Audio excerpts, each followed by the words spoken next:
ఆవుదూడ photo కానీ ఆవుదూడ బొమ్మ కానీ పూజ గదిలో ఉంటే సకల దేవతా స్వరూపమైన గోమాత అనుగ్రహం వల్ల ఇంట్లో ఎప్పుడూ ఐశ్వర్యం తాండవిస్తూ ఉంటుంది.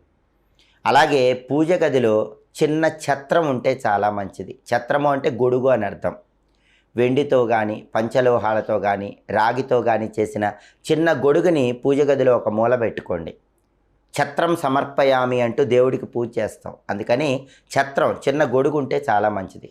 అలాగే చామరం.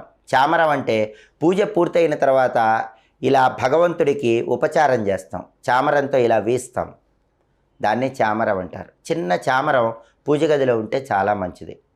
అలాగే పూజ గదిలో పసుపు గవ్వలుంటే అద్భుత ఫలితాలు కలుగుతాయి.